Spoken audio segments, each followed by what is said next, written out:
Hey everyone, this is Kenny from Broadstreet. It's about 12:07, so I think we'll get started. It looks like we have most of our attendees. We will attempt to record this webinar today.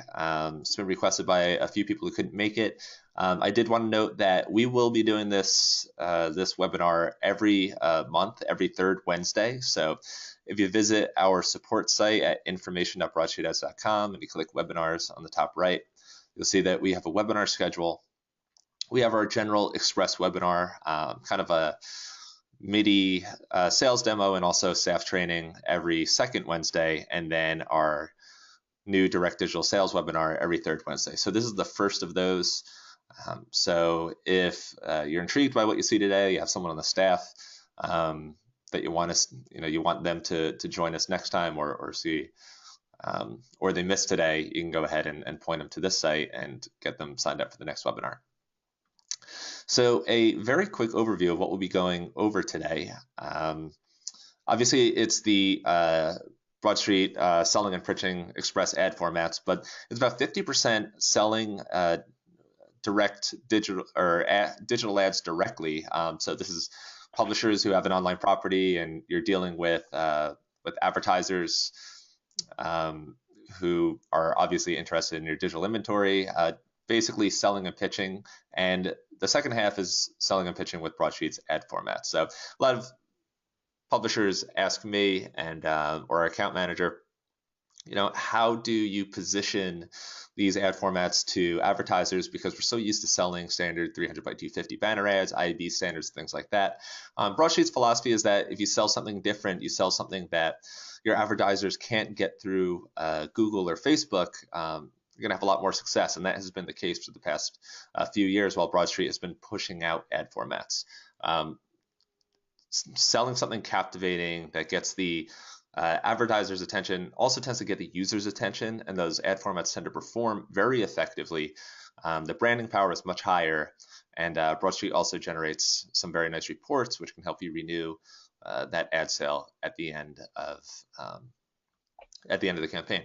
So today we'll be hearing a presentation from Annette Batson. Annette is the Director of Ad Sales at Baristanet, which is a very well-known hyperlocal news publication, known all around the country. Despite that, it caters almost exclusively to Montclair. I might be wrong on that. I think it covers Maplewood and some surrounding towns. So a general overview of what we'll be discussing today. The short introduction, I want to show everyone very quickly, very briefly, what we've come up with in the past few weeks. Anyone who's been with Broadstreet longer than a month knows that one thing we do not do is remain static. We're always coming out with new ad formats and different things that help our publishers sell. A lot of them are suggestions from our customers, and a few of the items that I'm about to show you are suggestions by our customers. I'll pass over to Annette at that point, and Annette will talk a little bit about her background, her overall sales strengths, basic ad sales process, and then start to go into some tips and tricks with selling Broadstreet's ad formats. So very briefly, I mentioned that we go through some of our products. If you've seen our ad format gallery, especially in the last few weeks, you'll notice that we've jumped, I think, from just a few months ago from about 30 ad formats. Now we were at 40 a few weeks ago, 40 something, 55 about a week ago. Now we're at 66. So we've had a pipeline of different ad products that were all suggestions from publishers or things that Broadstreet thought up internally that we thought would be useful for ad sales, or our customers did. So if you take a look through, the latest 7 or 8 are at the top of the list here. We have a few others that are toward the bottom. But you can see our instant Facebook ads are probably the most popular sellers. We've come out with a landscape version of those. So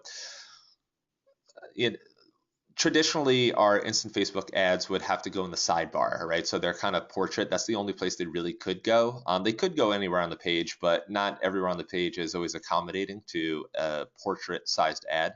So you can see now we have these ads that are horizontal, and these go great, just like you can see on the page. They go great in content. So Broadstreet makes placing ads inside content much easier than other ad platforms.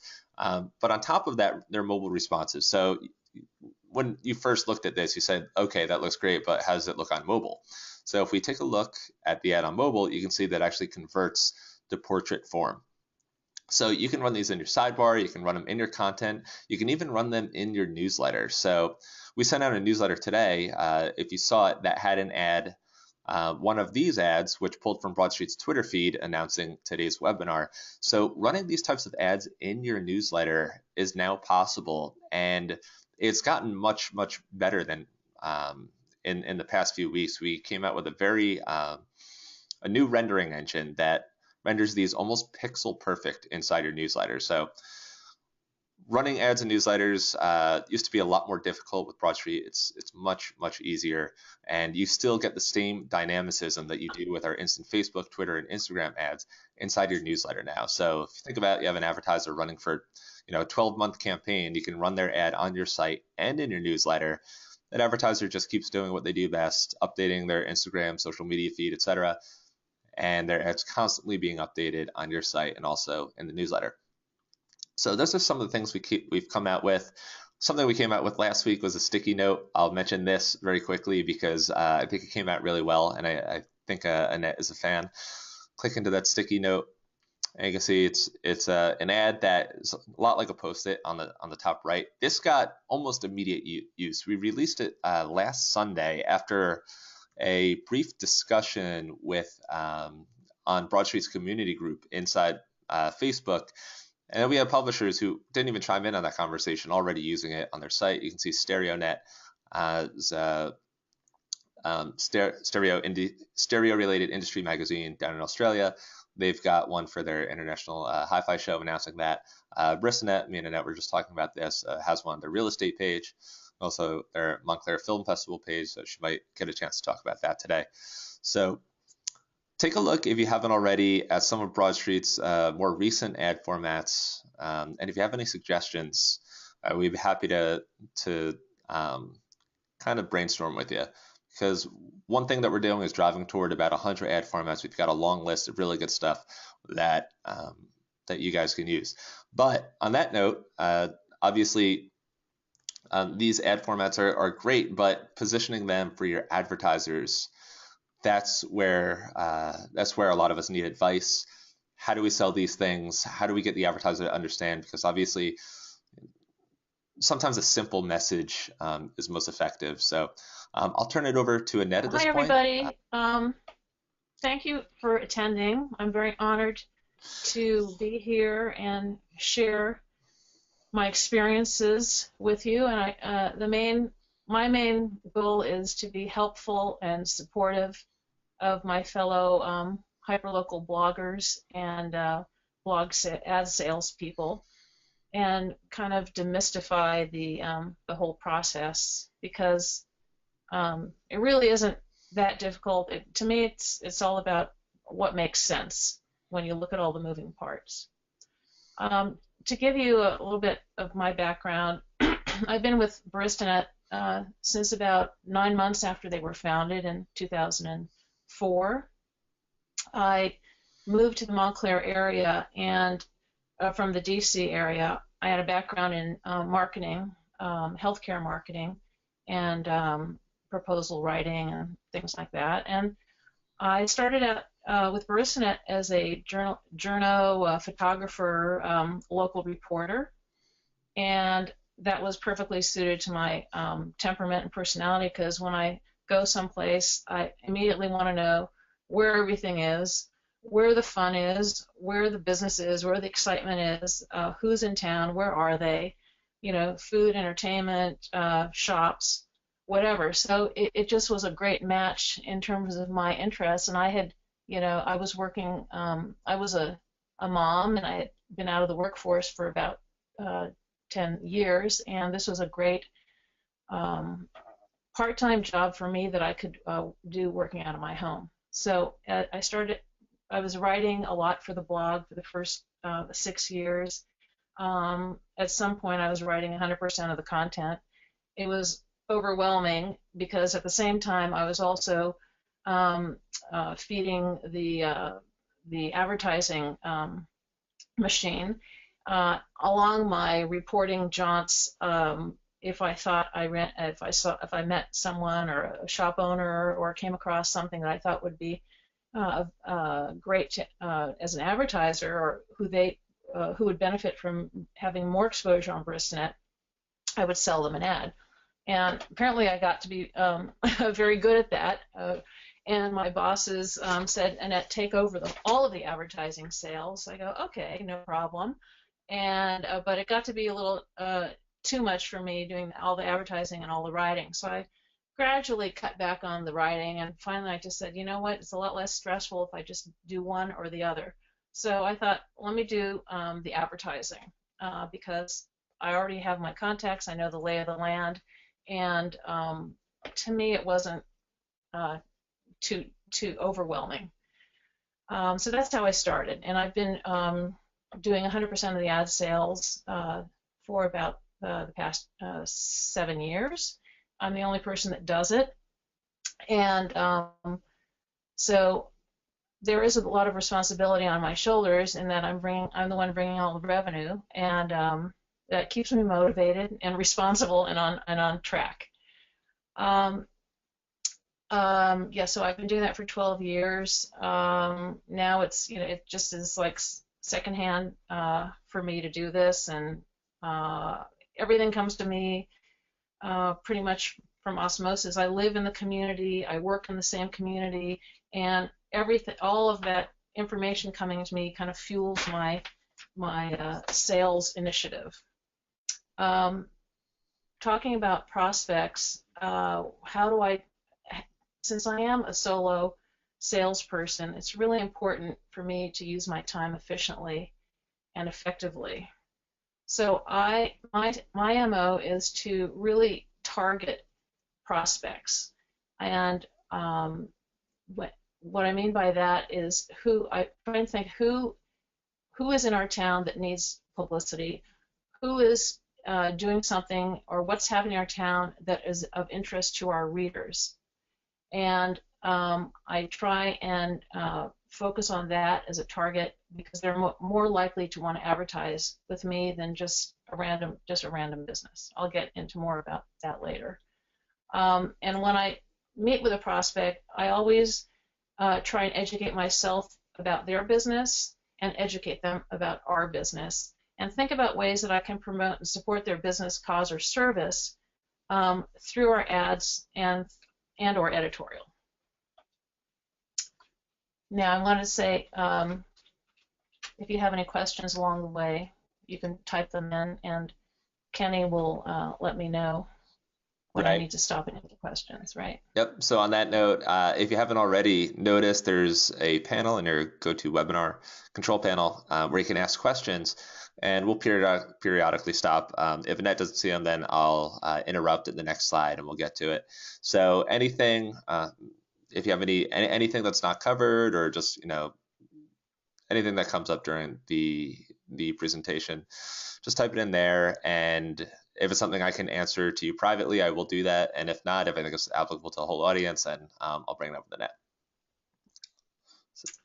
Okay, so people, I've participated in different webinars and seminars with regard to sales and sales training, and I have kind of a very unorthodox, untraditional approach because I work alone and I don't have a sales force.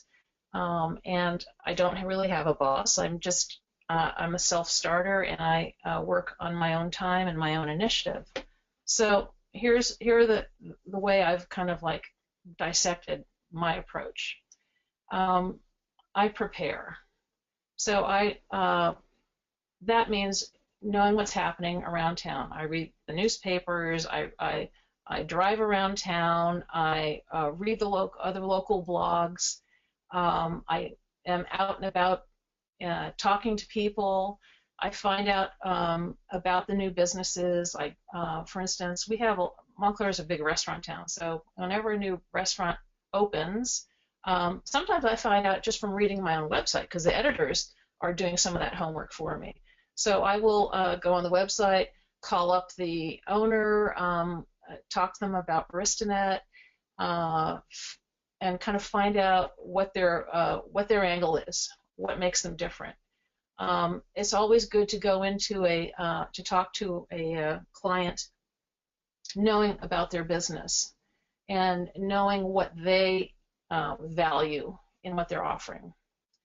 And then you always want to present yourself as a smart, individual who knows about the advertising business and knows as much as you possibly can about their business.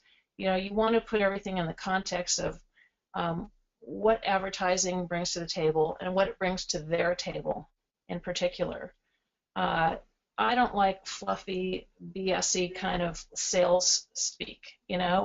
I like looking at it as a businessman. Like you are coming to, I think of myself not so much coming to sell an ad, but coming as a business consultant to help these people succeed. I want my ad to work for them. I don't want to sell an ad to someone who is not going to benefit or who's going to waste their money and then be PO'd at me or PO'd at themselves because they wasted money on advertising. Advertising already is kind of, one of those gray areas where people say, does it work, does it not work?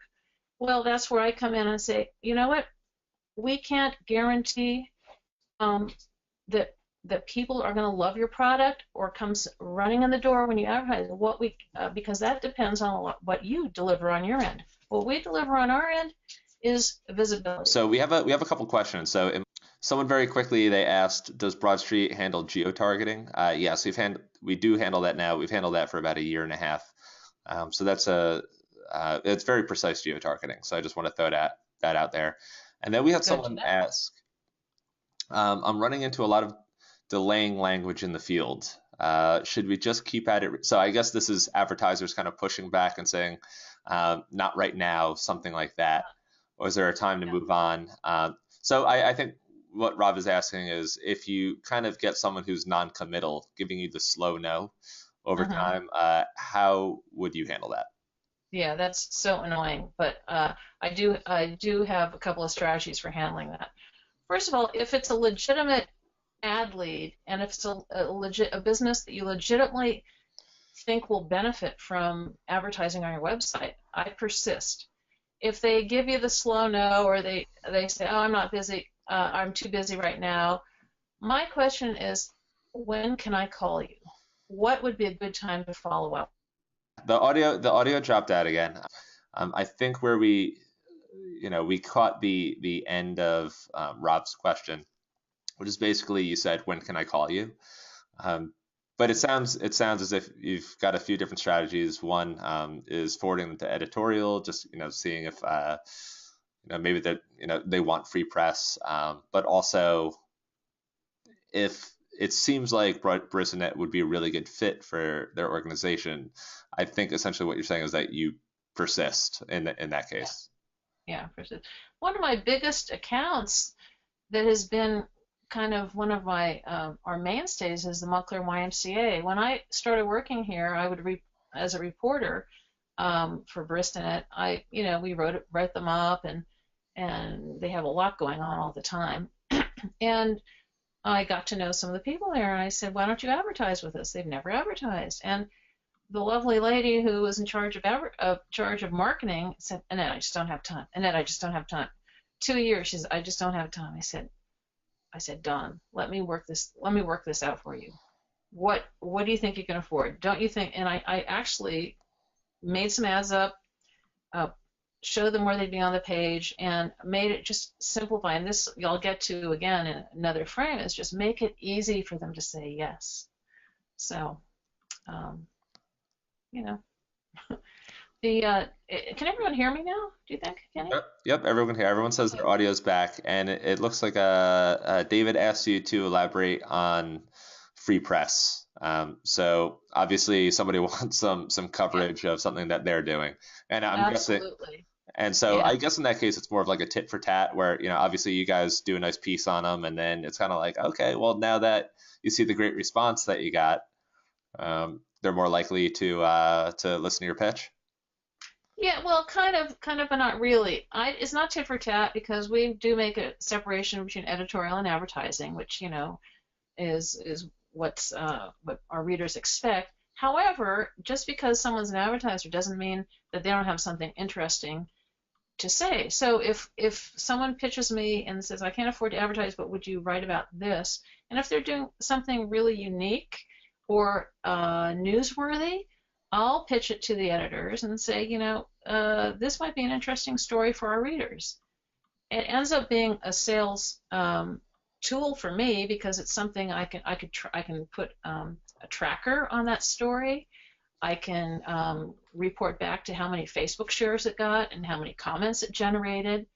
One example is Finn Restaurant in Montclair just got a liquor license, and he called me down and he said, I want to tell you something.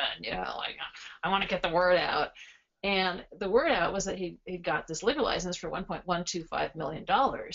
And it was a great story. And it generated like almost 1,000 Facebook shares and enormous buzz. I wrote the story myself, and the editor said, sure, why not? It's a great story. And then after that, since he did have the liquor license, the big overhead to cover, and he needed more continuous publicity, he's been a faithful advertiser ever since. Whereas before, he had advertised once in a while, but now there was more of a symbiotic relationship and a need for him to cover his bar costs and let people know, come for a drink. So that worked out really well, and it was interesting. If he hadn't advertised, I wouldn't hold it against him, but it would have been kind of a tactical error on his part. But that's his prerogative. So I don't tie one to the other. I just say, it's symbiotic. So hopefully they will see the relationship, and that speaks for itself, right? Yep, absolutely. Okay. Did I answer that question enough about? Yep, I'd say so. Oh, the other thing I'm gonna say is just because someone's an advertiser doesn't mean we write about them. We get a lot of preschools, we get a lot of people in education, even restaurants. It might take us 6 months to write a review for a restaurant. We don't want to feel pressured, and I make that very clear to them. If you want editorial, we have advertorials, and that's what you can buy. Got it. Otherwise, it's on our time frame and what the editors decide. And I can only ask, but I can't promise anything. Right. And it really hasn't been that much of an issue. Okay, and we have one more question very quickly. So someone asked a question in regard to pricing, which I don't think we have covered in the presentation. Baristanet is all flat rate, right? In terms of Correct. pricing, not CPM. Daily, weekly, monthly. Okay, so what we find, especially at Broadstreet, is that publishers who are in a niche industry. So Broadstreet serves city magazines, hyperlocals, industry magazines, almost anyone that does direct digital ad sales, and we find that some of them do CPM based pricing. Mm-hmm. But the most successful of our publishers tend to do flat rate pricing, and the reason is that it's a much more it's a better way of building a business. Obviously, you have a business, you have revenue goals. It's hard to do that when your revenue is based on performance, which may or may not happen. And it also for a lot of in the regional and local space, sometimes a simpler sales pitch. It's easier to sell. Sometimes describing CPM, CPC to a small customer, they don't get it. The flat rate makes more sense. Would you say that's right, Annette? That makes total sense. CPM works good in a national market, and flat rates work better in a local market. And I'm not saying that from experience. I just intuitively, I think that works because I've never worked on a national market. But when you're nationally, it's all about number of eyeballs is blanketing no matter what. But these are targeted eyeballs. These are hyperlocal eyeballs who are more likely to click on your ad because you are a local provider. And so we're delivering something different. We're geo-targeting their ads, and that is valued in my eyes differently than a blanket, national campaign. Right. And adding to that, so CPM is based on a standardized creative, right? So CPM comes from the national level where you have IAB standards, and pretty much every creative that is trafficked is almost the same. So you have 300 by 250, 728 by 90s, but how do you put that same CPM on a cube, for example? So the amazing cube that many are familiar with is just one of the very flashy ad creative. So it doesn't make sense to put this kind of standardized pricing, which expects all creatives to look the same on something like the cube. So Broadstreet has a lot of different ad formats, and the publishers, if you're sticking to, a $5 CPM, for example, that's kind of like the target that a lot of publishers get. If you can deliver more value than a 300 by 250 can deliver, then why in the world would you tether yourself to a national model which may or may not work for you? So we find that publishers, by far the most successful of Broadstreet's publishers, sell on a flat rate, and that goes for industry magazines, city magazines, etc. Not just the locals. It might, you might have that idea like, okay, well, I guess this just works for hyper locals. It works for all kinds of publishers as long as they're in some sort of niche. Yeah. Dealing, some sort of publication where you don't necessarily have the scale of a national magazine or a website. So you really need to, if you're going to grow your business, you need to be able to build it with the blocks of flat revenue or flat ad pricing. Yeah, and that's where you get back to acting smart, talking smart, being smart, and how you present all this. Make sense of what they don't understand, and make it work for you and make it work for them. And then one last question on that. Someone asked, any suggestions on how a flat rate should be determined? I'm assuming that flat rate gets adjusted as traffic increases. That's one way to do it. We find that, again, some of the most successful publishers that have started out basically price out their inventory in a way that, basically, when you're starting your business, you have your year one revenue goal in mind.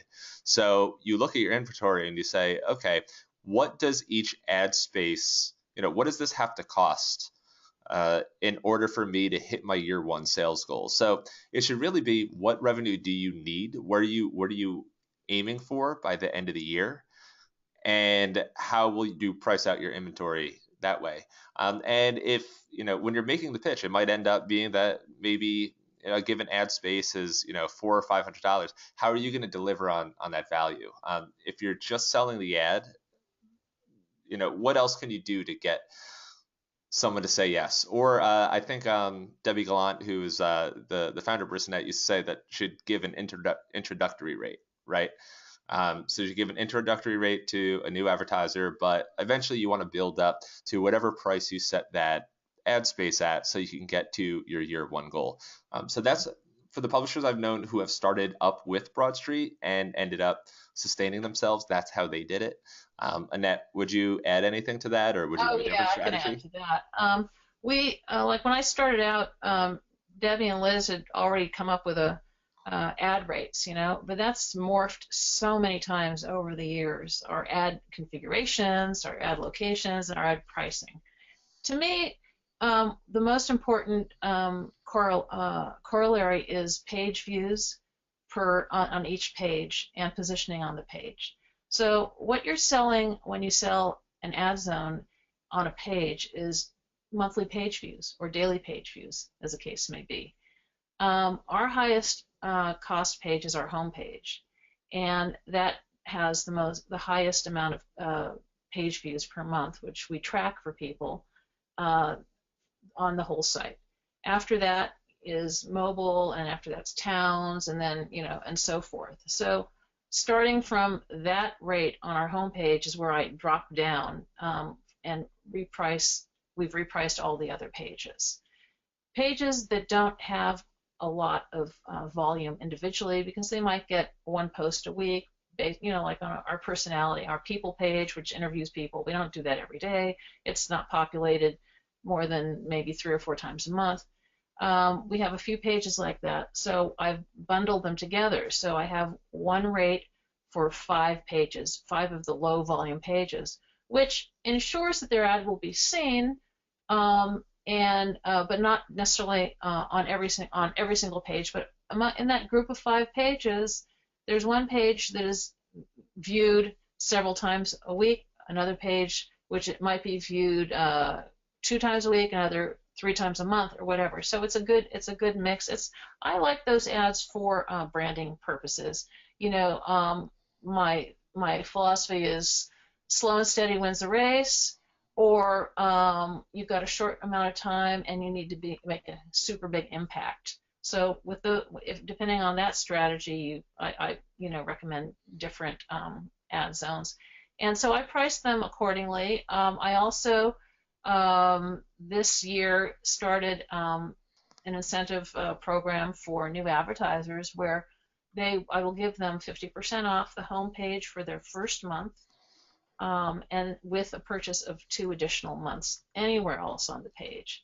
And I've even evolved that to 50% off your first month on any page. It doesn't have to be the home page, but I offered the home page initially because I want people's ads to work for them.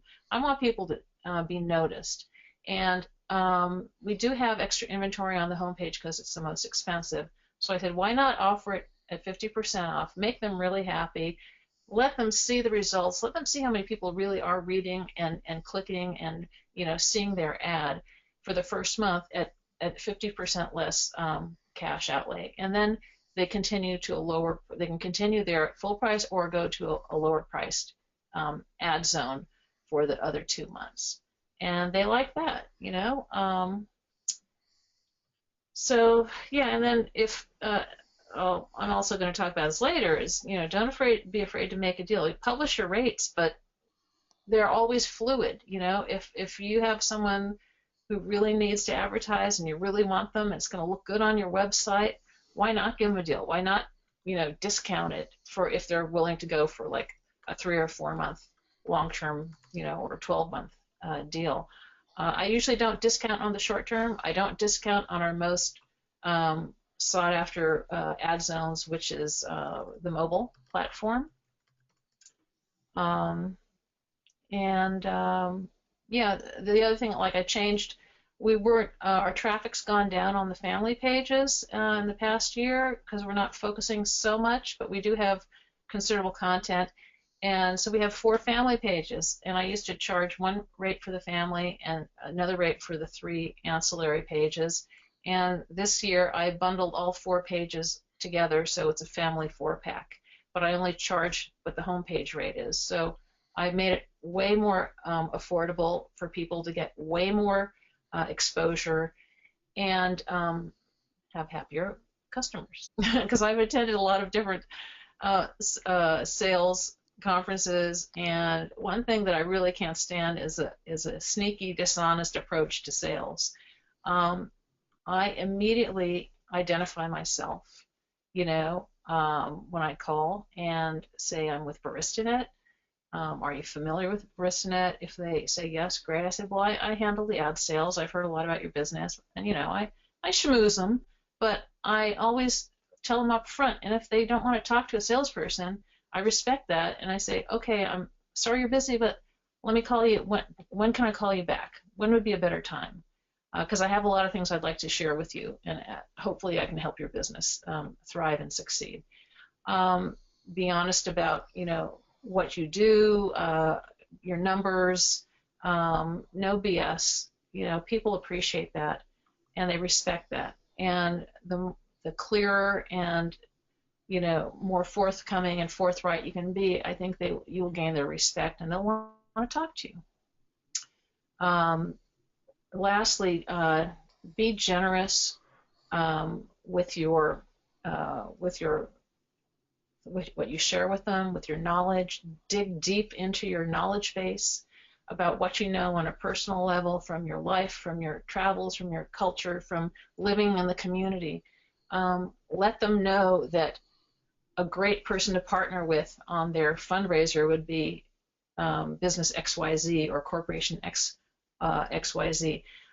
Let them know that there's free parking around the corner, and parking is a huge issue in Montclair, so that should be, they should highlight that in their ad. Let them know that, the Montclair High School kids are very affluent and entitled and have lunch money every day to spend, and that they would, since they're close to the Montclair High School, they would benefit by having a lunch special for kids. I've made so many suggestions to them which, you know, help their business. That's the kind of thing they love, and you bring value as a person and as a partner to those people. So don't hold back. I mean, so many businesses in Montclair come and go. That's kind of, I'll talk about our ecosystem. They're always asking questions. You'd be surprised how many people don't really have a strong business plan, and I kind of like that, because I come in and I have business strategies to share with them, and they like that.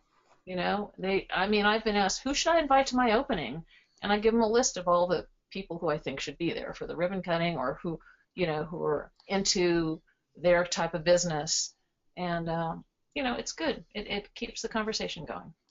All right, cool. And I think everybody on this call is a business owner. So I'm sure you sit around thinking all day about ways that you can get your product or your business across to potential prospects. And anybody that kind of comes to you with a good idea is a good idea. So when someone suggests to me something like that sticky note is a great idea, I love that. You know, that becomes very useful, and I could absolutely see from an advertiser perspective, someone who brings up something like the kids at the Montclair High School. That's something that might not have occurred to the advertiser, so that's definitely valuable. Next slide. Know your ecosystem. My Montclair ecosystem is very unusual. We hardly have any chain stores. They're all local, indie-owned businesses. They come and go. The rents are extremely high, so business owners are stressed about profitability. They have tight budgets, high overhead. Also, the demographics, we're affluent, educated, extremely diverse, extremely democratic and social-minded. So it's important to convey that to business owners, that any social give back to the community is a great idea. What I focus on, the low-hanging fruit in terms of advertisers, is education, food, entertainment, and real estate. We have a lot of it in our town, and education is a high priority. And we're the only daily news source, so that is another advantage for advertisers for increasing their visibility and making them highly recognizable in our community. I do not do door knocking. I do not do cold calls much. I do targeted cold calls, but randomly going up and down the street, or randomly calling people who haven't been vetted. As I think I talked about this earlier, I really think hard about, is this a business that can benefit from advertising with us? Is this a business that our readers would be, or a service or an event our readers would want to know about? And how can we help them? What do we have to offer in terms of increasing their exposure? So I match my businesses, goods and services with what our demographic likes, the politics and climate of our town. If they are social media savvy, if they have websites, that's critical, because we're being a digital model only, they're going to benefit more if they have a website or a Facebook page to link to. As I said, I'm very picky about who I spend my time pursuing. Number one priority is new business in town. There's a little time involved because they're not always ready to advertise the minute they open their doors, but I start talking to them before they're even open. I have one guy that I've been talking to for 2 months who's opening up a restaurant, and he's totally sold on the idea. He's just been delayed in opening. I look at events. Events are huge sellers, and I can get people to advertise to increase their ticket sales and get the buzz going. I look at, and because they're time sensitive, you can go in strong and hard and get some good ad sales high high high high cost ad sales over a short period of time. I also look at the seasons and cyclical things. So I know that every year the Van Vleck Mansion has 4 major events, and every year I go knocking on their door and say, "You did advertise last year and did really well." I pull up the stats. I go, "Would you like to do it again?" "Oh, not this year." I go, "Okay, how about your next event?" So I just kind of keep that in a rotation. And then, seasonal stuff. Right now, my seasonal pitch is all about summer camps because I know, or in our our strong family-oriented community, a lot of parents are thinking about summer camps starting in January, February, March, April. So that's a seasonal advertising campaign, which I put a lot of emphasis on. So what I do is once I've identified who I want to go after, this is me making the first move. I make the call, introduce myself. I say, can I send you some email, an email with some rates and some suggestions, and then schedule appointment. Maybe not. Now you're gonna fall off your chair when you hear this, but I probably only go and meet with people 10% of the time.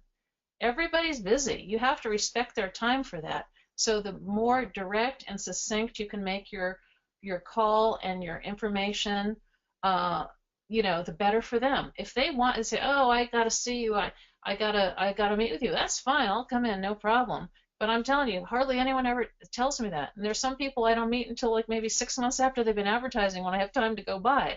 So that shouldn't be a deterrent. If you are smart and you have good phone manners and you have, you speak intelligently, you can bypass that. And again, it's all about being efficient with your time. Follow up, follow up, follow up. Make a call, make a call again, make another call. Try a different number, always, and then follow up again, and see how they're doing. And I have a client who I just sold. She contacted me like 2 months ago. "Okay, I'm gonna get my ad made. I'm gonna get my ad made. I'm gonna get my ad made." I go, "Okay." She didn't get her ad made. She's busy. So I went to the DIY ads that Kenny has so generously provided us with, and I made an ad for her. And I said, "Can we start with this?" She goes, "Oh, great." Another advertiser yesterday didn't have a budget to pay for the ad, but they're a non-for-profit. I go, "Let me see if I can make you an ad." So I went to another DIY ad, text in page, and I made them an ad. And they go, "Great," and I slap it right up. So that really short-circuited a lot of the delay, that people might have in closing the deal. All right, and very quickly, someone asked, do you have a media kit that you drop off if you do meet in person? I don't have a real fancy media kit. I'm embarrassed to say. I have a rate sheet, and I drop that off if they want it, or usually I email it to them as a PDF. It's one thing I'm going to work on though, because I would like to have one. We had one about 6 years ago, and it was so quickly outdated. We kind of got away from that and just did a PDF. But I tell them, most people, they want to know what your demographic is, how many readers you have, or do you have to commit to 12 months, all that kind of stuff. I can tell them over the phone or in person or in an email, and then follow up with rates. Okay, cool. Yeah. And I mean, it's great. I just, haven't gotten around to it, and it hasn't been an impediment really. right, So, right. It doesn't sound like it. And just but I to do want to have one. I'm actually going to have one made pretty soon. So we're lucky because Kenny has been prolific in giving us ad choices, and sometimes it's overwhelming for me too. But it is ultimately your toolbox that's going to help you with the pitch, the sale, and the closing. It makes what you have to offer unique, in terms of digital versus print. What kind of digital formats are best suited to their business? We offer accountability with our reporting, help you in branding through visibility. If you have an event or a special going on in your business, you have immediacy and flexibility. Digital allows you to create an ad and put it up within, an hour or 10 minutes if it's ready, and take it down. You don't get all that in a lot of different kinds of print media. And then you can evaluate your return on investment by the number of page views and click-throughs you get, and the information on the reports. You can help geo-target your marketing efforts, or reframe your product around who your clients are. The other thing I recommend is just every time a lead comes in, someone calls me or someone tells me, oh, these people told me they want to advertise, I hop on it. And you wouldn't believe it, but when people send me an email asking me for stuff, I respond usually within the hour, in the worst case scenario, within 24 hours, and they are so thrilled to hear from me. It just creates an immediate bond, because most people, I guess, don't answer their emails, or don't, a lot of salespeople don't respond. I mean, case in point, you call a painter, he takes 3 weeks to call you back. Okay, so I mean that's just really a polite thing to do, and it creates a very positive relationship. Okay, we talked about matching up and relationships, and yeah, so if all this happens, you're going to end up with closing a deal, a happy customer, an ad which he loves. I often write the copy because a lot of people don't know how to highlight, what's important. And knowing, first of all, in our community, I know it's important to say where you are, talk about parking if it's a parking issue, dates, and just talk about what makes them different. Sometimes you have to ask them, and talk and pursue and inquire, and you'll get it out of them. Once they're on the brink of closing the deal with you or agreeing, I always, at the last minute, if I can, I deliver added value. I give them maybe an extra week on a page where I have inventory. So it doesn't really cost me anything. It gives them more exposure, makes them happy. I'll say, well, why don't you try, I'm going to put your ad here for a week and let's see how it does, and I won't charge you. And there, anyway, just, anything you can throw in for free is good. Let's see. Get familiar with your formats. So again, find out what their business is. How are they advertising now? What works for them? What makes them stand out from their competitors? And how are you going to highlight that in your ad formats? And the formats most likely to hit the mark, if they're a museum with a lot of activities on the schedule, or a concert hall, then you could use a drop-down menu. If they're a restaurant, you can do food pictures on the cube. So, think along those lines. When you're talking to them, you don't want to overwhelm them with a lot of options. At this point, I don't even send out my rate sheet, because there's so many permutations of our rates. We have a different rate per page and a different rate per zone on that page. It's just overwhelming. I found out, over time, I realized from the feedback, they said, oh, walk me through this. I can't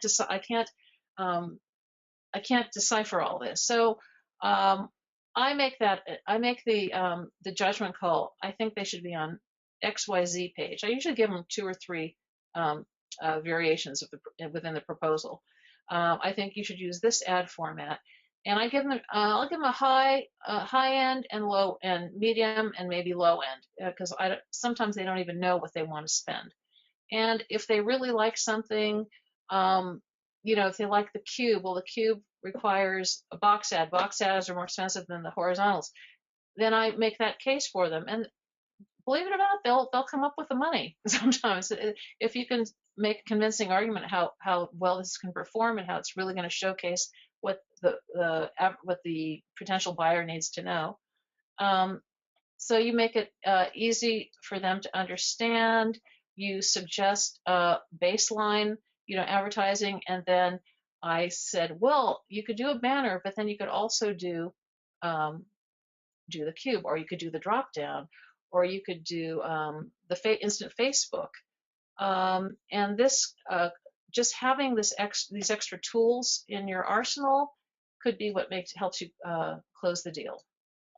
And I'll always try and negotiate. If they're hesitant, throw something in like, okay, well, if the guy's purchased $1,000 worth of advertising and he's on the fence about a $400 advertorial, I'll say, okay, how about I give it to you for 50% off? He's happy, I'm happy, and enough said.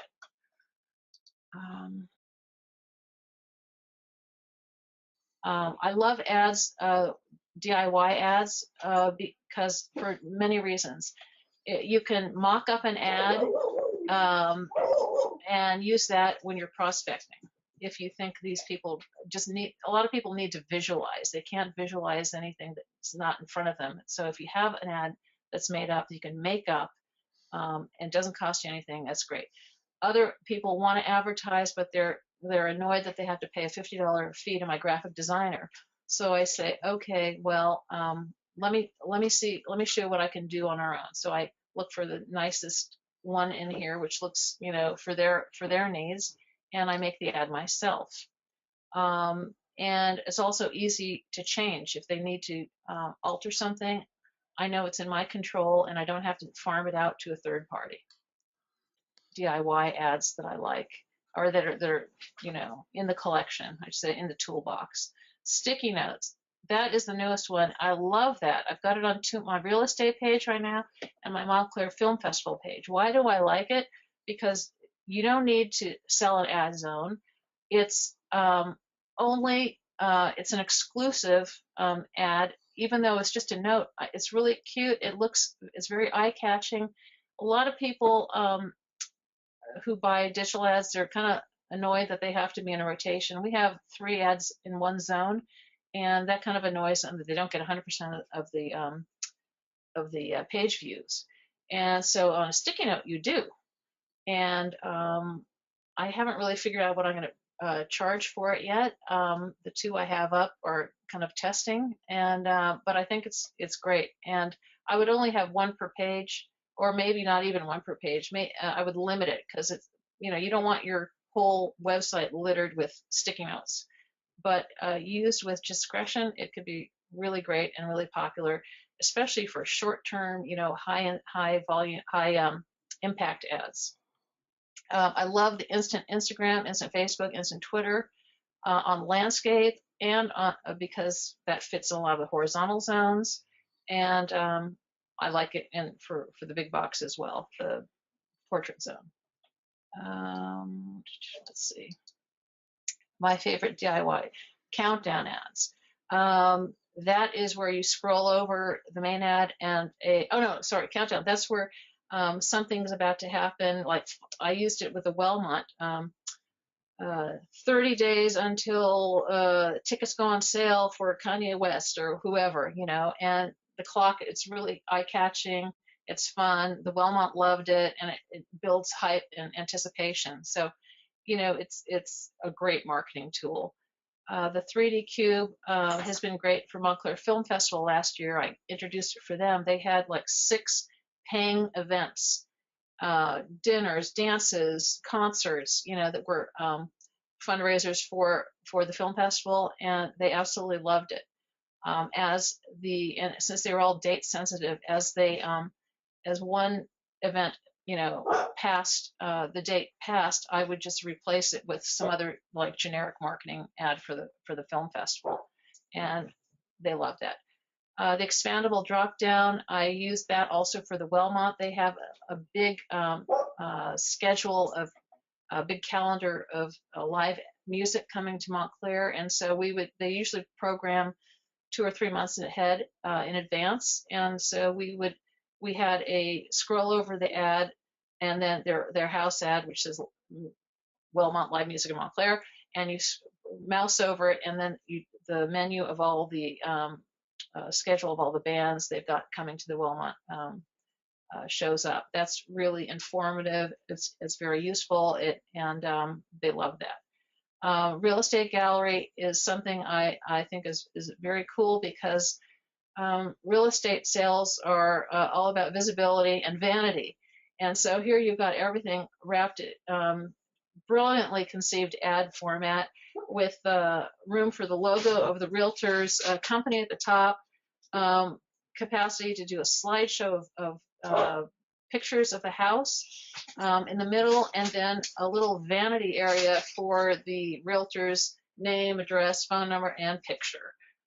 That's really, I love that. And I haven't sold a lot because our environment's a little weird with realtors here, but I have used it a couple times successfully.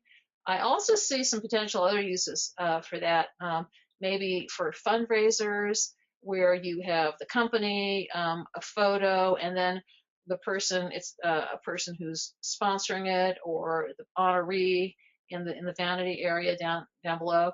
A new restaurant who's focusing on, who wants to really talk about their chef, so they put the chef's picture down there. Any number of different applications if you think outside the box. Sponsored content is also very good, a good thing to have. And so a lot of my advertisers, new businesses in town, they come and they have a very complex story to tell. And I said, before you do a branding ad, let's tell people what you're all about. So that's where I sell them on the advertorial. And they write it, I rewrite it and format it and add pictures and links. And that is kind of the way they introduce themselves to our community. Our community likes to know it's very educated. They want to know about things and the ins and outs. And I think if what they have to offer is somewhat complex, it needs explanation, then I sell them on that. For instance, there was a builder in town trying to build a hotel or a business in a controversial area. There was land issues and zoning, and they did a PR ad on who they are, what they're trying to do, and how they're really going to want to work with the community. I've also had a camp advertised with they've got two sponsored advertorials coming up because they are a sleepaway camp, but they only sleep away from Monday through Friday, not the weekends. And that's kind of interesting, so they can explain what they're all about and how sleepaway camp is different for little kids and big kids. So they're teens and little kids. And they've got two sponsored advertorials coming out. And I also placed the sponsored content reminder on the appropriate page, which links back to it, so they get more value out of their sponsored advertorial.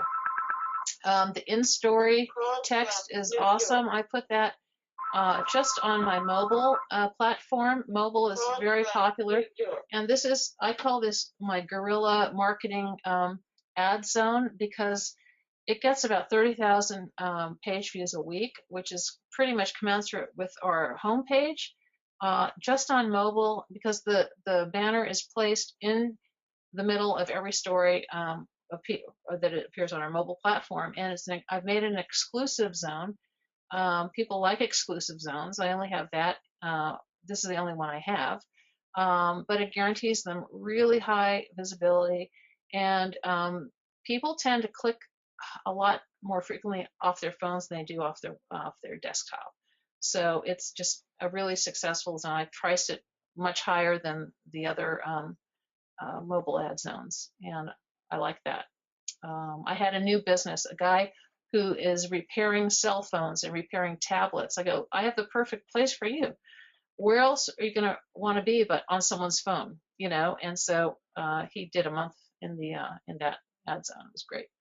And then instant Facebook and instant Instagram. Those are going to be that's going to be my new MO for getting to people who say, I don't want to advertise. I don't need to advertise. I'm on Facebook and I have social media. And so I'm going to pitch those two and the Instagram or Snapchat options. Social media is right now my biggest competitor. So I'm really happy that we have the Instagram, Facebook, and Twitter ads formats to propose to them. And again, what we offer them is a new audience, geo-targeting by virtue of the fact that our 65% of our readers are in Montclair, and then then I tell them where the rest of them are.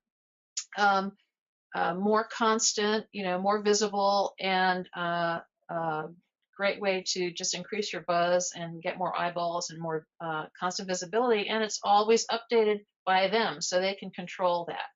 So I really hope that that's going to help me win over some of the naysayers. Okay, and here we have just if you haven't seen them, the instant Instagram ad, really good for people who love social media and who have the time to, change it up all the time. I've got it appearing just in my regular ad zones. The 3D cube is terrific. What I love about the 3D cube is you get 6 pictures or 6, graphics, and you can put a link on every single one of them, which, is amazing. If you have, for instance, the 6 different events I did for the Wellmont, well, if they have 6 different Eventbrite URLs, I can put them link all of them, each one to the appropriate Eventbrite. Sticky, I told you I really like that one. I haven't seen it on mobile yet. That's really cool. I just think it's eye-catching and, again, exclusive and fun. So if an advertiser has a quick message, like Monday night takeout, special, you can put it up there for a day or a week or whatever. And then finally, when the ad campaign's over, I run the data, call them up, ask them how happy they are. Hopefully they'll say they're happy. And if they're not happy, I say, well, look at your data. You did great. You had X%. You had all these, you had all this exposure. Let's try it again with a different message if you want. And I can print off these customized reports. It's accountability. I said, at least here you have, where your money went. When you're talking about print, you don't know where your money went. You don't know who's seen it, whatever. And they can even see what zip codes are reacting to their ad. So I really like that. And, it helps you convince them to keep going if they need convincing. And it's also a great internal reporting tool for us to gauge our success and maybe adjust prices on what's working and what's not working, and give you more ammo next time you talk to a new client. There we go. All right, cool. So thank you, Annette. We have a lot of questions that we kind of held off on, and some of them are kind of are related to the slides that we went over. Some of them aren't. So if you stuck with us until this point, we are a little over. Thank you, and I'll be happy to go through your questions now. So someone asked, are you trying to sell individual ads by the month of the year? And do you have a minimum time period for which you sell an ad space? So do you have a minimum, and what are the typical terms that you sell for? I do not have a minimum except with the introductory deal where I give 50% off for the first month. We're priced by the month, but I also am willing to prorate by the week, and sometimes people want to advertise by the day. And certain formats like the mobile platform, which is really, really popular, and I only have limited inventory on there, I price by the week because it just seems more appropriate for that platform, and it's in high demand, and also lets you command a little higher price. We don't have a minimum because that's a big disincentive, I think, for small businesses. I do always advise people, that 3 months is kind of like a minimum to gauge effectiveness and to kind of get your branding semi-entrenched in our community. So I advise 3 months, and usually people will go with that, 3 to 6. And if they do 12 months, very often I'll offer a discount of 10%. If I'm dealing with a not for profit, I'll give them 10% also with a 3-month minimum. Got it. And it looks like someone has a related question that would probably work as a nice follow-up. If they agree to multiple months, do you give them, do you swap out the creatives throughout the campaign? So is it Oh, just one creative? yes, yes, 1,000 times yes. You want to switch out the creative as much as possible, but the client drives that. I don't drive that. If I think that the ads work much more effectively if they're refreshed at least once a month, but hardly anyone does that. So I think um, in the plan, when you're planning, if you're selling for 3 months or 6 months, I try and get them to commit to changing the creative in advance. I say, okay, well, the first 2 months we're going to have the ad focusing on this, like preschool. Second 2 months on your birthday parties. The last 2 months on summer camps, but all within their branding. The other thing I do for new clients, which has been really successful, is they've got limited resources, but they want the maximum exposure. So I make a proposal where, say, this restaurant I just sold, B London, she's advertising for 7 weeks, but I've parceled out the 7 weeks, 2 weeks on mobile, 1 month on desktop, and 1 week on direct email daily feed. So she's kind of covering all the bases of our of exposure to our readership via direct mail, mobile, and desktop in short spurts, and she's got 7 weeks of continuous advertising. And for that, of course, you need different creative. So um, different, different platforms require different creative, and it's a good opportunity to, you know, think outside the box with the client. Right. And just to add to that, so Broadsheet's instant formats, if you're not already aware, they sync with the advertiser's social media account, so they're constantly being updated. But something that we've, some insight that has come out of that over time, and that was Broadsheet's first product. It was a much uglier and less elegant product in 2012. But something that we've been tracking is how does the click-through rate, how is it impacted by over time as that message inside the actual creative changes. And when an ad goes live, typically in the first 24 to 48 hours is when it gets its highest click-through rates, and then it starts to dip down over the course of the next week. And when that creative changes again, so the advertiser updates their social account or whatever, they update their creative, even if it's just a static banner ad and it's updated, the click-through rate shoots up again, and then it starts to dip down. So if you can imagine it, it's like you get these peaks when the creative is fresh, and then over time the click-through rate drops down, and that's because banner ad blindness. People stop clicking on it. People really do click on ads because they're interesting or because they're curious. And keeping it updated is absolutely critical, which is part of the reason that Broadstreet started out doing what we did, which is the social media integrated ads. But if you're not using those, just swapping out the creative can have a tremendous impact on the performance, which in turn will have impact on your likelihood of renewal. And then just to tack on a question to that, there's a question from Kathy. She asked, do you ever sell mobile only? Do you ever do that? Yeah, absolutely. Not a problem. Okay, cool. So that's a quick yes. And let's see. Going through. So, do you prefer to call or email? I think it sounded like you probably leaned toward phone calls, but someone says, do you prefer to call or email? I'm more old-fashioned and like calls, but it seems that more and more people don't want to get on the phone. And I imagine maybe, I guess maybe Yeah. maybe younger people who are less averse with the or less capable in terms of the phone probably prefer email. The generation that Here's grew up on text Yeah, messages. here's what I do. I always want to call because I want to call and establish the voice contact and the voice connection, and let them know I'm not some like green-eyed monster, that I'm an articulate, intelligent human being who wants to help them. If I can't get them on the phone, I will immediately send an email, a short introduction, say, "Hi, I just left a message.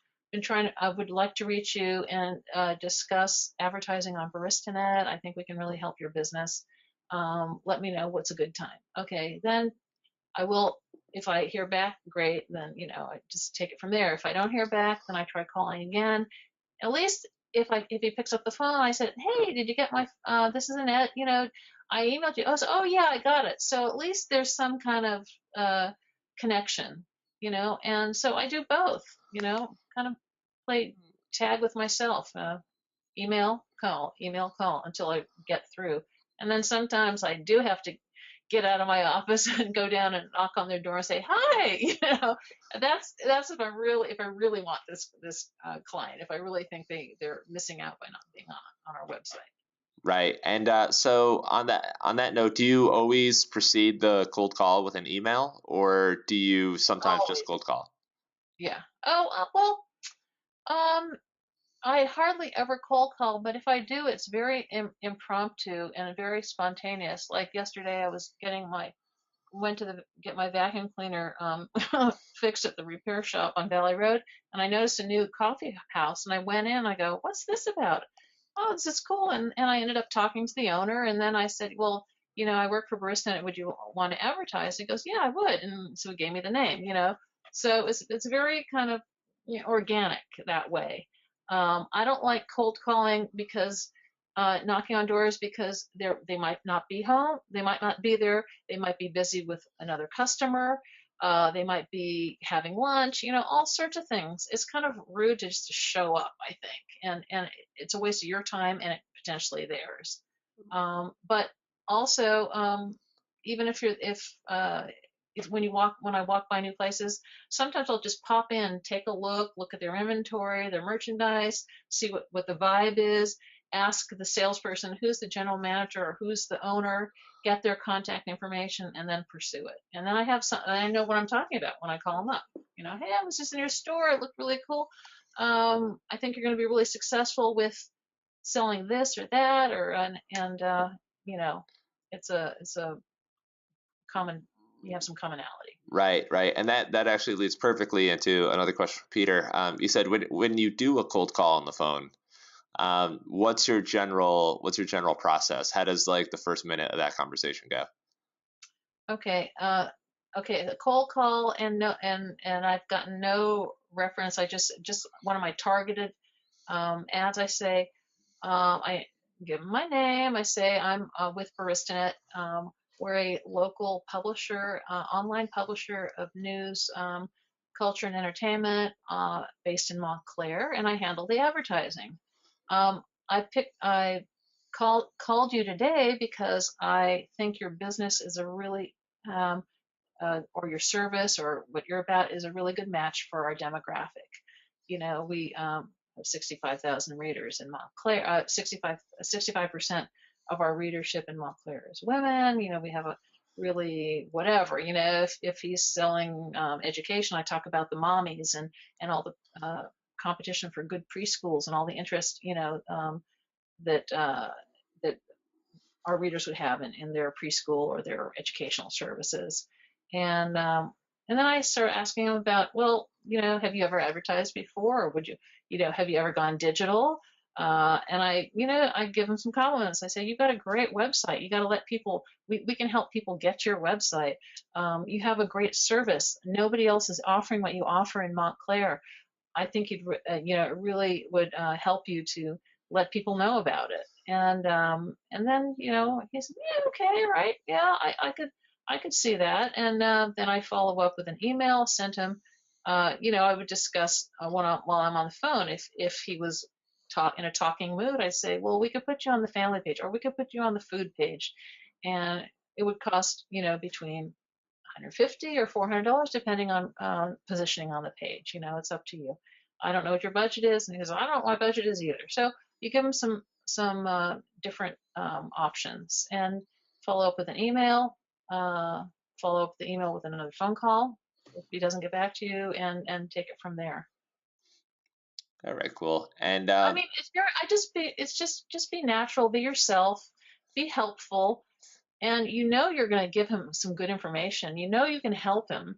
And so, as I put on your business consultant hat, not your sales hat, and it just makes things a lot easier. right, And you're and being approachable. that's a great point. And a lot of sales, obviously, there are different profiles for different salespeople, but obviously, building the relationship, being the friend, and also the expert tends to be a good strategy. And yeah, like Annette said,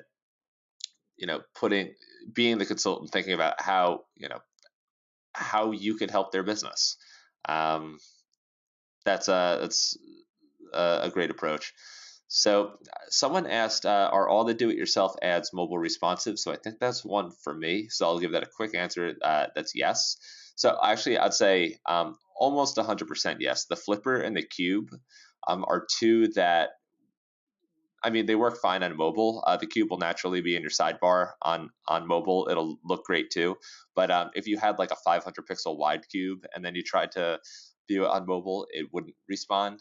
That's because there's a limitation on CSS animation. So I'd say about 95% of them are mobile responsive.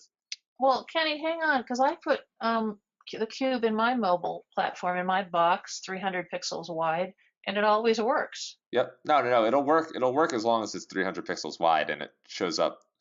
That's the width. But mobile responsive is like, let's just say you have a 728 by 90, like a leaderboard, and you want that image to scale down and look nice on mobile. So, Oh, yeah. or for example, the landscape ad that I showed in the beginning of the presentation, we had kind of a wider ad that was like 200 pixels high by 800 pixels wide. Viewing it on mobile, it turned into a nice portrait oriented ad. So that's the mobile responsiveness that I think this question was referring to. So I'd say 95% of the case, the answer is yes. Let's see. So the 3D cube, your advice on multiple links with the different pictures, or maybe just stick. So Annette, I'm not sure if do you ever have anyone who wants to use the cube and wants each side to link to a different website? You know, I have to plant the seed for that. I have to tell them about it. They won't think of that normally. Okay. And if I think it's beneficial to them, I'll suggest it.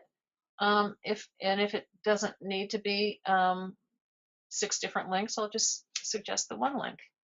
I won't even bring it up. Right. Okay, that makes sense. Yeah. So But again, I did have an idea for that. We have a business district here, Montclair Central Business District, and we are trying.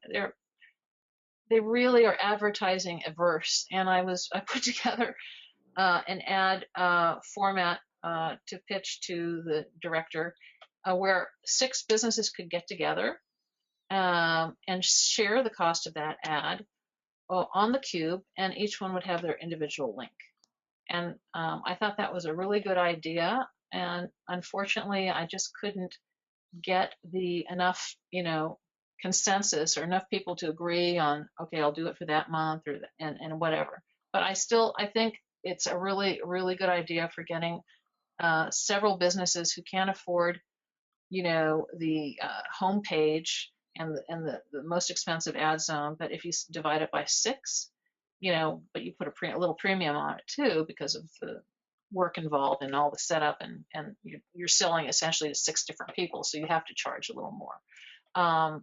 But I think it's a really great solution for small businesses who want to band together. Okay, and then we have someone who's asking about what advertisers are generally interested in, and obviously advertisers can be interested in a lot of different things. I've seen the situation where advertisers are interested in maybe buying some favor with the publisher. Some are legitimately interested in advertising their site, new business, or their business.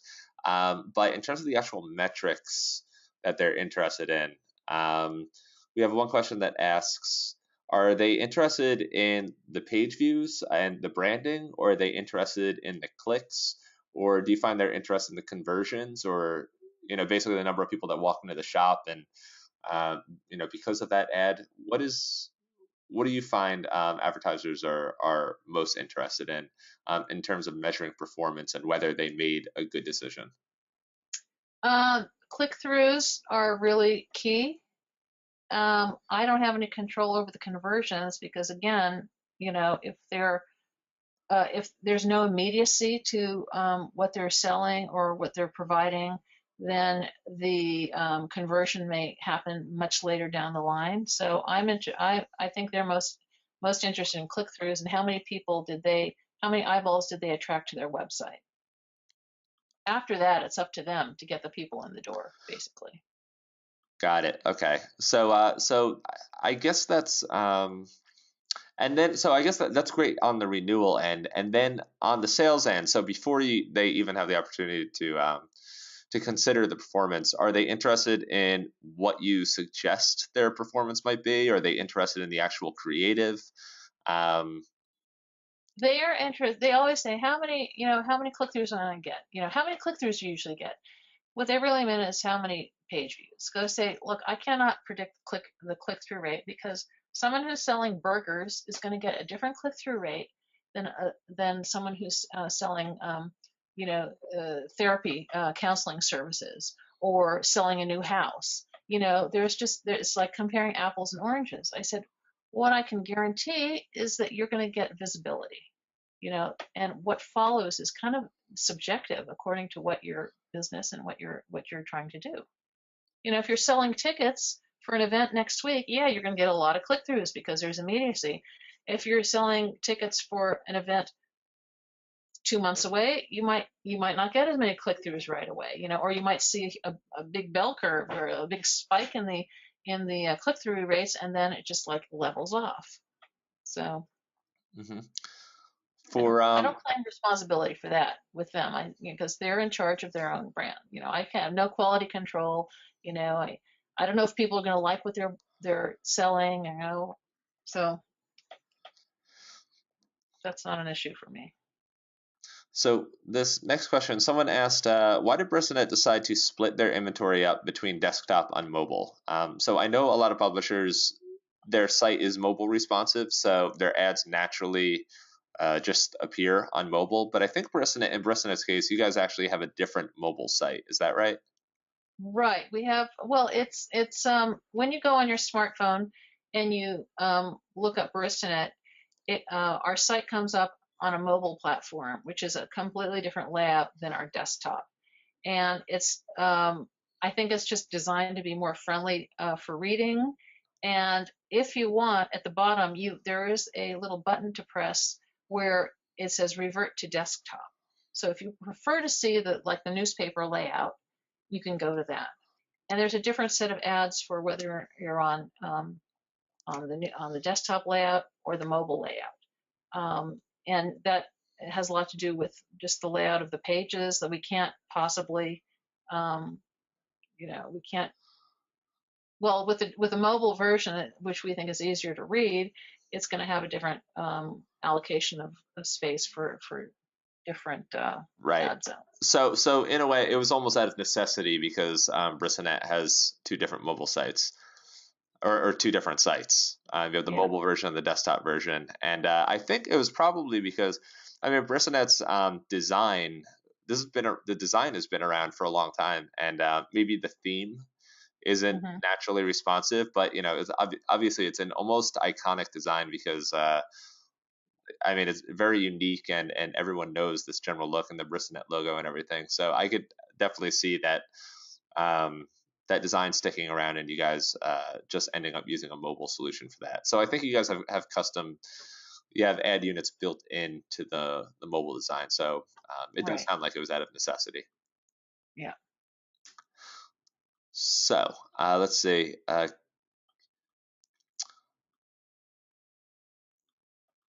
Let's see. Cube. I think I might understand this question. Cube. 6 products to 6 different product pages. on the same site. I don't think I totally understand this question. I think so. If the question is if it's possible, yes, you can have each side. You can advertise 6 products and have them linked to 6 different pages on the same site. That is possible. So we'll consider that. Yeah, and I think that gives a lot of value to an advertiser who needs that. Yep. Yeah, and I like that you kind of wore the consultant hat again, and that's something that you would suggest if you think it's useful to them. So if some advertisers' ads are seen on both desktop and mobile, and others only on mobile, isn't someone losing out? No, because we track everything discreetly. And when you're on, yeah, we track the mobile ads that are in the mobile format and the desktop. And they pay differentially, and they make a choice to be on mobile, or they make a choice to be on desktop. So Right. It's a question of which audience do you want, Right. Yeah, that makes perfect sense. And then, so this is from Carol. I would appreciate hearing how you sell your services for an instant Facebook ad to someone who feels they can manage just with their own Facebook ad buying power. Is there a solid selling point to trump the do-it-yourself ad? I think personally, I'll just answer this very quickly. Not anyone who says that they can run their ad on Facebook. Obviously, they can't guarantee that their audience on Facebook is going to be the same audience with a site like Baristanet. So I found that the social media amplifier, I forget who actually kind of coined that has been very effective in saying like, all right, this actually boosts your audience. But I don't know. What do you think about that, Annette? Yeah, well, I haven't really, as I mentioned, I'm just starting to market them, and I don't have any feedback yet. But to me, it would make sense that you would increase your audience, increase your eyeballs, and also to have someone's Facebook feed on Baristanet while they're reading other news gives them, a more permanent real-time visibility that they won't get unless that person happens to seek out the advertiser's personal Facebook page. Right. And a lot of times, and this is just on the topic of Facebook advertising, which Broadstreet has done plenty of in the past, but obviously there are a few issues here. The advertiser doesn't necessarily want to reach into their pocket every time they actually want a post to get seen, because I've seen plenty of cases where you have a well-established, well-loved advertiser on or a small business on Facebook. It might have 15,000, 20,000 likes, but if you look at their recent posts that weren't sponsored, they get maybe a few likes. All right. So it's not like that post went out to 20,000 people and it only wrangled up 4 or 5 likes. The issue is that Facebook didn't make it into Facebook's algorithm that put it in front of a significant amount of that advertiser's audience who liked their page. So then that puts the advertiser in a position where every time they want a post to get some visibility, they need to boost the post. And a big issue with boosting posts is that if you start to look into a boosted post might get a few hundred likes, but if you start looking into where those likes actually come from, you might be surprised to find, or the advertiser might be surprised to find, that the likes don't always come from an expected audience. So this is a big part of Broadstreet's reporting. We kind of show where all of those clicks came from and hopefully prove that they're from the targeted area. But if you look into Facebook's likes, you'll find that there's a lot of fraud going on in terms of the likes on the post. And I'm saying this just because that's what I've experienced with Broadstreet. You start to look and you find out there are a lot of fake accounts that just happen to like a lot of posts and a lot of pages. I think one account, it looked mostly legitimate, but then I looked into how many pages this particular user liked, which was 7,000 pages. So the only way that anyone likes 7,000 pages is if they're not a real account and they're in fact a robot. So, over time, not only can the advertiser boost the audience by running their social media posts outside of Facebook on your site, but they can make sure they're hitting probably a more legitimate audience, they can make sure that the ad is always there, because in many cases, a lot of publishers don't have a share of voice set up. Every ad is on every page. Or maybe the ad shuffles its place in the sidebar, so you can make sure it's always being seen. And a lot of people who are on Facebook and they're on social media, they're not necessarily there to focus on ads. They're looking at their friends' posts, just scrolling through, just not necessarily looking at any particular ad. I find that, or a lot of publishers tell me that when they see the social media ads, it kind of looks a lot more like information than it does an actual ad.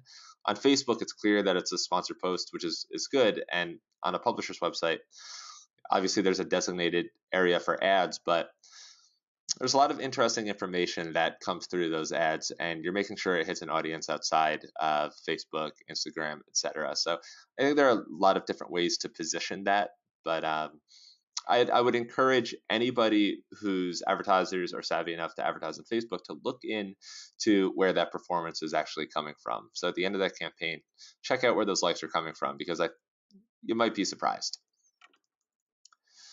So I think we're almost at the end of the questions. We've had a lot of people stick with us, and I just want to make sure that anyone who stuck with us this far doesn't have their question. Thank you very much, everybody, for hanging out, and hope it was helpful. Yep, and like I mentioned, if anybody had to drop off early, I'll get this video spliced up and uploaded. So someone asked, this is an easy one. Baristanet has a pretty large box ad in the sidebar. So are they standard 300 by 250s? And I think the answer is no, right? Aren't they 300 350 by 300? Okay, right. So they're a little bit bigger. Do you? And I think that would probably work out to be, a nice selling point, right? Does that ever come up, that your ads are actually a little bigger than everyone else's? Oh yeah, they love that. They love that size. Yeah. And actually, I cheat because like your real estate ad, it's I make it 350 wide, but it's much taller than our ads, and it just fits in anyway. I just put it in, So it's like our guideline, our standard ad size is 350 by 300, but if I have to, like stretch it, it accommodates other sizes too. Yep, And I think the corresponding box below it just moves down a little bit. right, and I think you actually call that the big box ad. Yeah, people love the big box. All right, so when you sell sponsored content to new businesses, do you also try to sell them on long-term ads on the page? Yes, I start with if they need a sponsored post or an advertorial, as I mentioned, to introduce the concept or their location or who they are, or just make a pitch to the community as, hey, we're here, we're your friends, yada yada. I say that's great, and then you follow it up to support that with a display ad. So they might put big bucks up front for the sponsored post, and I say, and then you want to continue on a monthly basis at X amount of dollars, which is considerably lower, but so the people just don't forget about you. So yeah, I try and sell both. And sometimes the ad comes first, and then they say, we should really do a sponsored post. Sometimes the sponsored post comes first, and then they do an ad. It's I kind of go with a flow and try not to impose too much of what I want, and let it come again organically, is in fulfilling their needs. You just want to make them happy. You want to be effective. You want to be able to communicate what they need to communicate. And so we have so many different ways to do that, thanks to our toolbox at Broadstreet, that be spontaneous. Not everything has to be planned in advance. He said, I have 6 months to go. I said, let's do this for the first 3 weeks and see how it goes, and then we'll go to plan B. Yep. That's my advice. All right, cool. So I think we're almost down to the last couple questions. This is a question that I can answer very quickly. Is there information on how to get the sticky ad to appear on all pages or just the homepage? So the sticky ad is an ad just like any other, and this question's probably come up around 10 times in the last 24 hours. Sticky ad, you just run it in a zone like you would any other ad. The only difference is the sticky ad just pops out of its normal position and affixes itself to the top right corner of the page. So if you wanted it to run on a given page, you would run it on that page just like you would any other ad that you wanted to run on a specific page. So target it, create a campaign, place the ad in the campaign, target it to a zone, and the sticky ad will run like any other ad. But it runs in that rotation. Make sure they understand that. Right. It does run in the rotation. So if you have a share of voice setup, like let's just say you ran it in a zone that had 3 other ads, that means it's only going to show 1 out of 4 times, for example. So what a lot of publishers do is they'll actually create a zone and designate it, and they might call it pop out ad or something like that. A lot of Broadstreet's ads are like the sticky ad in that they don't really need inventory. So we have an ad format you might be familiar with called the roadblock, which when you visit the page gives you a modal or a pop-up right on the front of the page. Again, that's an ad that doesn't really have a position. So our customers will create a zone called the pop out, and what they'll do is they'll place the zone at the bottom of their page, just somewhere out of sight where you can't really see it, and then they'll set the count on that zone to something like 20. So that means up to 20 ads can appear in that zone at any given time, but because you're only using it for ads that pop out, it's not like ads will actually appear in that zone. So I've gotten this question enough that I think it really makes sense to make some sort of knowledge base article on it. We haven't done that yet, surprisingly, so I'll put that on my to-do list to have that written up, and I'll send that out, or at least maybe I'll make a notification in the dashboard so everyone can see it. So that's how you do that. It's just a regular ad, and sometimes creating a zone designator for those ads is the easiest route to go. So I think So in conclusion, just pick out your 5 favorite, out of the toolbox and focus on those and become expert at that. And then if one of them ends up not working, you go back to that category and find one that will, So make it easy on yourself. Right. Yeah, I think that's great advice. So that is the end. There are 2 more questions, which I will address those audience members after the webinar by email. So thank you everyone for joining. I know we did go pretty late, but I think we got a lot of really good questions, a lot of really good insight from Annette. Like I said, I'll send out this. I'll put together a recording of this webinar, put it on YouTube, and send that out afterward too. If you have any other questions, I'm Kenny@broadstreetads.com, or you can email frontdesk@broadstreetads.com. Either way. So thank you everyone for joining the webinar. We're going to do this every month on the 3rd Wednesday. So if you have someone else that you think should join, you can send them to our information site. They'll find the webinar information there. Thank you again. Enjoy the rest of the day.